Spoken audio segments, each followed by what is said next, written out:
Alors, racontez-nous peut-être visuellement un petit peu comment ce travail de création entre vous, parce que ça doit être difficile de créer à deux une œuvre. Comment vous organisez-vous d'une certaine façon? Alors, oui, c'est bien sûr une chose qui... Est-ce que quelqu'un commence l'œuvre en général? Oui.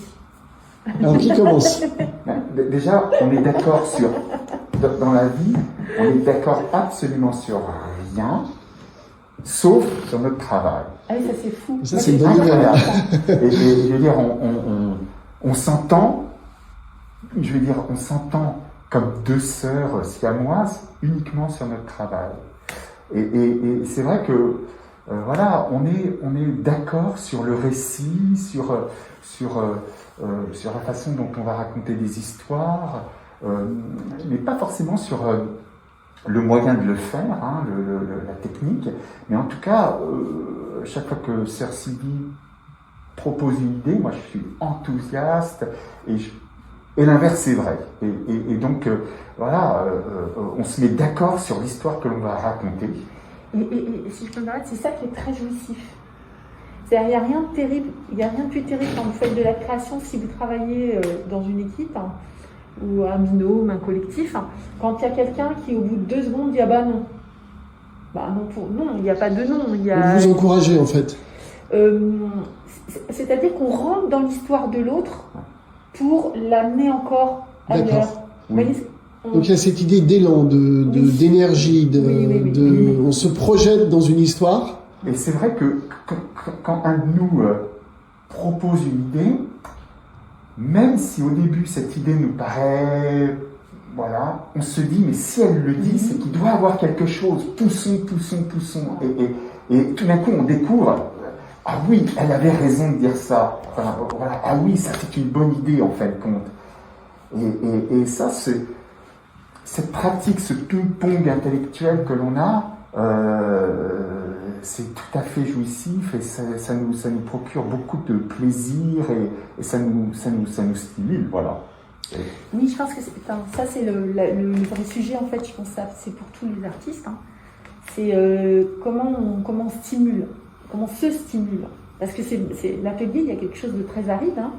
C'est une surface blanche, on met une feuille dessus, c'est un support où il y a de la terre, on va travailler la terre, c'est du tissu qu'on va broder, mais à un moment, il n'y a rien. C'est le vide. Donc, comment on fait apparaître quelque chose? Pour nous, il y a cet élément de stimulation. Très bien. Alors, vous m'avez toujours pas répondu. Qui commence? C'est Fred. C'est Fred. En général, c'est Fred. Ouais. Alors, pourquoi Fred commence? Je ne pourrais pas vous dire. Voilà, je fais un mouvement, un geste, je raconte une histoire, et puis après, Sylvie se sert de ça pour continuer le geste, pour continuer, même recouvrir ce que j'ai fait, et moi je reviens dessus, et des fois je recouvre certaines parties de son histoire. Enfin, voilà, je dirais parce qu'il faut bien commencer quelque part. Voilà. D'accord. Donc vous êtes dans une forme de rebond permanent? Oui, et puis parfois c'est juste dans la discussion que le rebond se fait. Ouais. Parce que y en a un qui est coincé sur une peinture ou non? Oui, alors c'est exactement ça. De... C'est exactement ça. Il y a des fois où on est tellement d'accord sur l'histoire et sur l'idée, et que l'un a proposé une histoire qui est tellement aboutie que l'autre le regarde fait et termine l'histoire dans sa tête. Très bien.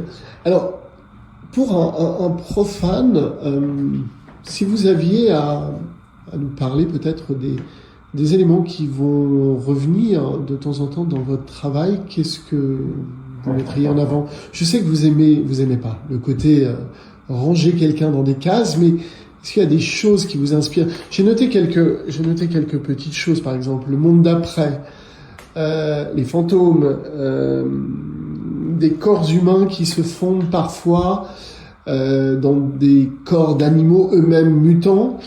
Mais effectivement, il y a cette idée de ne pas être too obvious. Alors, qu'est-ce que vous avez envie de nous dire, peut-être? Ah, moi, j'aimais bien que vous évoquiez les fantômes, les revenants. Ouais. Parce qu'en fait, le fantôme, on peut l'investir de plein de choses.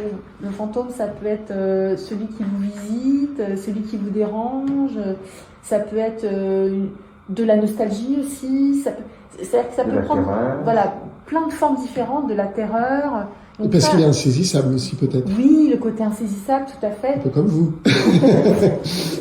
C'est tout ça. Et en même temps qu'on a ces représentations, on travaille aussi beaucoup aussi sur l'animal, le monstre. Et pareil, le monstre, il peut être un peu, voilà, nous envahir et être un peu inquiétant. Mais en même temps, il peut être très drôle. Ouais. Alors, il peut être un gros nounours, il peut être très accueillant, il peut arranger la situation par sa présence en y mettant du moelleux. Donc on aime bien voilà, ces personnages qui ont une histoire. Et qui... ouais.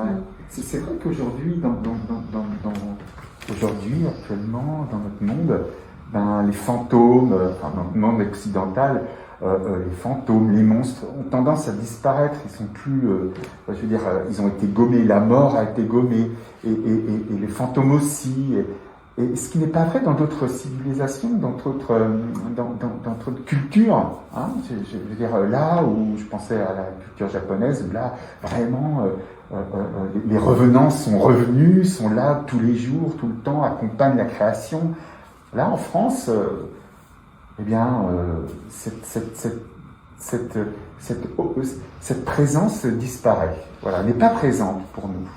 Alors justement, il y a un monsieur qui s'appelle Greimas, qui a théorisé sur parfois l'importance dans une histoire, quelque chose qu'on utilise beaucoup dans le cinéma, d'avoir des gentils et des vilains. Parce que sans gentils et sans vilains, le film tourne court et finalement il n'y a pas de rebondissement.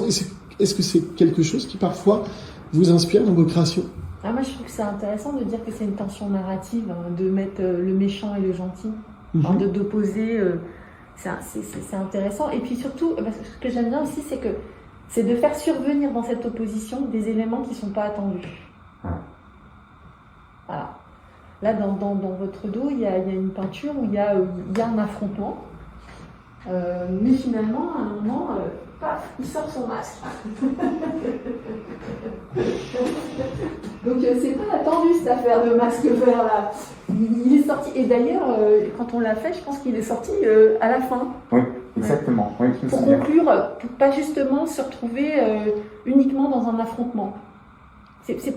Voilà. Il y a dans des situations où il y a par exemple deux méchants l'un en face de l'autre, la tentation, ça serait de faire qu'ils s'entretuent, mais bon, ça c'est tellement attendu. Mais ce qui est plus intéressant, c'est qu'il se passe quelque chose d'étonnant. On a une peinture comme ça où il y a un groupe d'Indiens qui affronte un groupe de cow-boys, et en fait tous les cow-boys ont leur pistolet qui tombe comme un sexe qui tombe. Voilà, donc c'est... Des pistolets coulants comme les montres de Dali. Exactement. Et c'est jouer de cette tension narrative, mais ne pas apporter une solution préécrite, habituelle. Voilà. Donc, encore une histoire de rebond. Oui. Donc, vous n'êtes pas à un rebond près. Non.